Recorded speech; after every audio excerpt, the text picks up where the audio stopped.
Hi everyone, this is Sujit and welcome you all at Muscat School of Language. दोस्तों, आज हम बात करेंगे must, should and ought to की।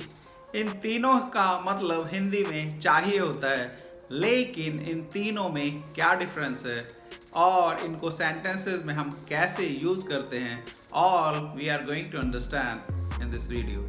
So let's begin. Should, must and ought to.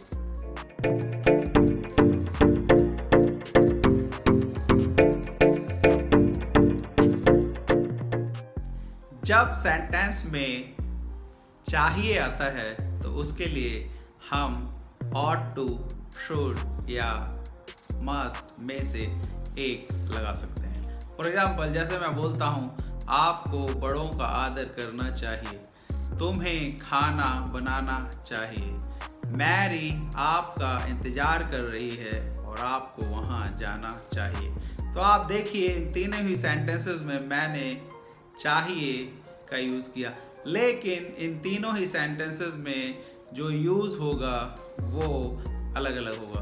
तो हम जानते हैं कि कैसे इसमें यूज़ किया जाता है। मस्ट का यूज़ एब्सोल्युटली ऑब्लिगेशन के लिए होता है। फॉर एग्जाम्पल, अगर मैं बोलूँ तुम्हें ये काम करना चाहिए, तो इसका मतलब है तुम्हें ये काम 100% करना ही करना है। जैसे कि मैं बोलूँ तुम्हें एग्ज़ाम देना चाहिए और मैं यहाँ बोलूँ you must give the exam, इसका मतलब है दिस इज़ 100% ऑब्लिगेशन, आपको ये काम करना ही करना है। दूसरी तरफ अगर मैं शुड की बात करता हूँ और सेम सेंटेंस को मैं बोलता हूँ कि तुम्हें एग्ज़ाम देना चाहिए और मैं बोलता हूँ you should give the exam, तो इसमें शुड का मतलब यहाँ पर एडवाइस देना है, ना कि ऑब्लिगेशन। तो शुड एडवाइस के लिए यूज़ होता है, जबकि मस्ट ऑब्लिगेशन के लिए यूज़ होता है। शुड का इस्तेमाल हम कहीं पर भी कर सकते हैं, लेकिन अगर ऑब्लिगेशन है, उस काम को करना ही करना है, तब हम मस्ट का इस्तेमाल करेंगे। एक और एग्जांपल समझते हैं। जैसे कि मैं बोलता हूँ आपको घर जाना चाहिए, you should go to home, तो इसका मतलब है आपको घर जाना चाहिए। लेकिन अगर मैं बोलता हूँ अब रात हो गई है और आपको घर जाना चाहिए, तो इसका मतलब अब यहाँ मस्ट लगाएंगे, और रात हो गई है that means you need to go to your house.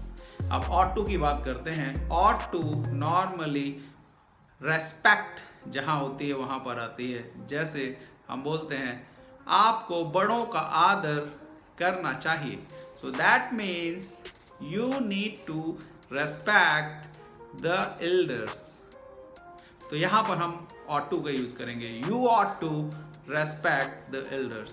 एक और एग्जांपल समझते हैं। हमें इंडियन फ्लैग की रेस्पेक्ट करनी चाहिए, we ought to respect Indian। तो आपने जाना कि should कंपल्सन के लिए यूज नहीं होता है, सिर्फ एडवाइस के लिए यूज होता है, जबकि मस्ट कंपल्सन के लिए यूज होता है, ऑब्लिगेशन के लिए यूज होता है, जहां पर आपको 100% काम को करना होता है। जबकि ought to कर्तव्य के लिए यूज होता है, जहां पर आपको कर्तव्य दिखाना है, जहां पर आपको बड़ों की रेस्पेक्ट करनी है। तो आई होप आपको क्लैरिटी आई होगी in this video, and we will bring more video to understand better about English.